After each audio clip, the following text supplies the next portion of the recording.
standard 2-turnover day. Could have been 3. Just got away with another ball that came loose on his strip sack. His arm was going forward, so only the 2. Murray, your thoughts? I mean, clean it up, because I got the nickname ready to go. It's in the chamber, ready to fire. 2 a day from May. So clean it up, dude. I like you. I like his whole attitude. I see what the upside is. We all have seen the arm strength, all of that, blah, blah, blah. It's 2 a day for May. It's in the ones I've hated a couple of these interceptions. This fumbling thing, dude, like you see guys get destroyed week after week in, week out in the NFL. They don't lose the ball at the rate this dude does. Hang onto it. What are you doing? I thought they were both really ugly, too. Both of them. The interception was just a stupid throw.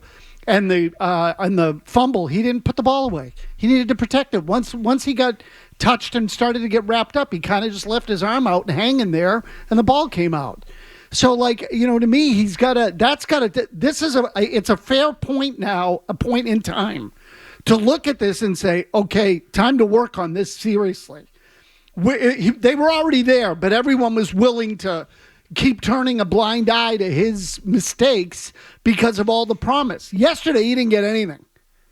And I know they threw the touchdown pass to Hooper late, but to me, that wasn't. I've seen 4th and 15. Yeah, I've seen way better plays from him than that. I thought he really didn't give him much yesterday, and he hurt him too. So to me, that was one to sort of put the foot down and say, okay, enough with the turnovers. Too much. So this is how you develop bad habits. This is why it's not just enough to have the quarterback. Because I do not think that Drake Maye is a irresponsible player.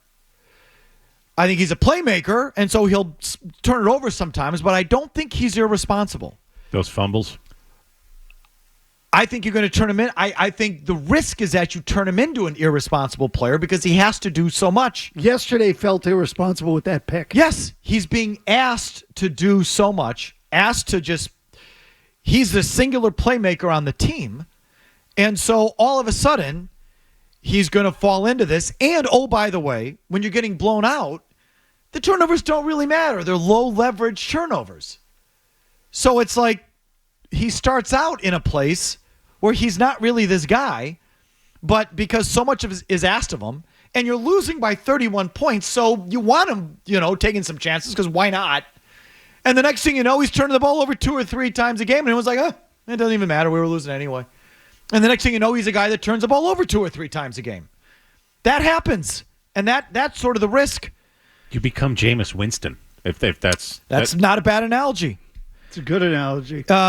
So is he already sort of accepting it? How about number 5, Kevin, post-game yesterday, please? So much of this year, we've talked about learning experiences, doing this for the first time on the turnovers. Like, what do you take on those that you learn from going forward on those 2 plays? Yeah, the fumble, just find a way to protect the football and go down, or find a way to get it out. I think maybe could have spun out of it, and kind of reversed out of it, and maybe could have escaped it. But other than that, just can't kind of. I want to swim move the guy with the football. It's just bad. Protect the football. We preached it all week, and I didn't do that out there. And the interception, just trying to take it down and having to get tipped. So I'm not too worried about that. Not too worried about the intercept. So that's like already. Gasper mentioned this on TV last night. It's like, ooh, how many interceptions does he have on the year? Was it like 7? He has the most. I swear, we're going to be able to fill out a full vocabulary of you two. We're like the Beach Boys. Yeah. Yes, no, 1 With through takes. 10, yeah. It's like 7.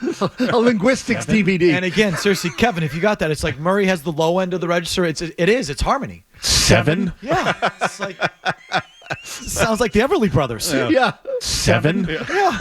What was your favorite movie in the 90s with Brad Pitt? 7? Yeah, mine too. Hello, darkness, my old friend. Like, it really is. He does have 7. 7? So he's turning the ball over too much. And now in his, I'm sorry, how many interceptions? 7. 7? So his 7th interception, it's like, I'm not worried about the interception. I'm trying to make a play. Like, no, guy. And, oh, by the way, that sequence right there, for those of you who are still watching, and I was, It got a little tight. they had kind of sort of climbed their way back into, oh, what's going to happen here? It was a two-possession game, right? Just to take you back, folks, if you weren't watching, I don't blame you. They, I think the Hooper touchdown was first. So 31-0, 4th and 15, out of his ass. Miami lets Hooper wide open at the end line, and Drake Maye on the dead run, sprinting to the sideline, finds him. Okay, so now it's 31-7 or 31-8, whatever it is. Then Miami puts in their backup quarterback. It's hard. If you weren't paying close attention, you wouldn't really notice. I was watching in a bar or restaurant, Murray. The sound was down. I didn't even know Tua was out. But they bring in Skylar Thompson. Thank you. Before I said Skylar Thigpen, they bring in Skylar Thompson, and they immediately fumble. Gonzalez scoop and score. Then they stop Miami, and now you've got the ball at mid, and you score a really fun little 2-point conversion on a lateral. So now it's 31-15. It's a 2-possession game. You get the ball back. I think you pick up a couple first downs, and now you're at midfield. And it's sort of like, oh, are we going to have, even if you lose it, is Drake Maye and this team going to show you something? I'm glad you said this because I'm still watching. I was like, this could get interesting. Yeah. It did feel like an inflection point there. Sort of like, if you want to just dial it back to like we're doing a lot of historical references, but, like the Bledsoe days. Sure. Like, there were games early. He lost to Marino and lost, but the Pats sort of hung in there, and Bledsoe would keep you in it and bring you back late. You'd lose, but, were we going to have one of those things where maybe there's an onside kick? Maybe it's a 1-possession game, and you showed us something because you kept playing to the whistle. And I was kind of willing to give them that credit. They kept playing. And so here you are, midfield. It's only 2nd and 10. And Maye gets pressured. And again, in real time, I didn't even realize it was tipped, but obviously it was. It was because it was a back foot floater that happened to get tipped. It's a horrendous throw. It really is. 2nd and 10, 2-possession game, 4th quarter. Like, no. That's not you didn't have to have that one. That was a bad interception. It was a bad. Again, I thought both turnovers were ugly. Ugly, just sloppy, kind of like stupid. They were stupid turnovers. And, I thought it was one of his worst games. I thought he had 200 and something yards, 212 yards in the touchdown pass. How long was that pass? 50 yards, 45 yards? The one to Hooper. Yeah, I don't have the... Yeah, I mean, so a big chunk of his production came on that play is all I'm getting. That was one kind of fluky, the rest of the time, I thought he kind of sucked in this game. Yeah, Sam, I thought he looked sped up and flustered. And some of it wasn't his fault. And once again, now we're in week 12, and he and Demario Douglas can't figure out whether he's going to stop in front of the safety or keep running past him. And open plays that should be made down the field, Maye's throwing behind him because he's either throwing behind him or Douglas isn't stopping. Which was this one? Last week it was the game-ending interception. This one was like a 3rd and 11 or a 3rd and long, but it was there. And they just couldn't get on the same page. Why can't they get on the same page on that? You got me. I don't know. And again, it's hard for me to... Can I answer? Because the coaching blows, but go ahead. Okay, so it's a fair point. I always think when the throw looks ugly, I put it on the quarterback. But it could have been that, totally could have been that Douglas was supposed to stop or go straighter up the field or, take your pick. Whatever it is, it's brutal. Okay, but still, this goes back to things we've been arguing about since day one. And a lot of people said, just so we have the quarterback, I'll feel good. Okay? You have the quarterback, yesterday notwithstanding. We all still feel they have the guy. You have the guy. How come people don't feel good? Because it's a silly way to approach it. I'm sorry. That's a silly thing to believe in. Like, that's all that it takes? It's not. I don't care how good you are.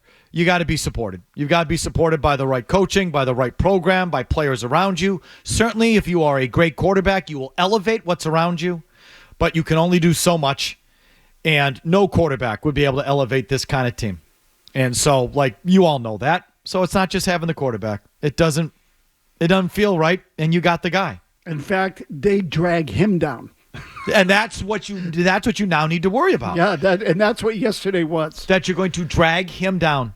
That normally he'd be a guy that, while raw, is someone that would take coaching, dial down his game, dial down his mistakes, tighten up his game, be more responsible as a player while keeping some of the playmaking, everything it takes to be a high-end quarterback. But when you're getting your doors blown off 31-0, it doesn't matter if you turn it over. And now he falls into that thing and you fall into that thing. And that's a great way to take a good young quarterback and send him in the wrong direction. Turn him into Jameis Winston. That's not bad. If you like that clip, check out more videos from Felger and Mazz here. For more Patriots analysis and opinion, hit this playlist. And for all the latest from the Sports Hub, download the app at 985thesportshub.com.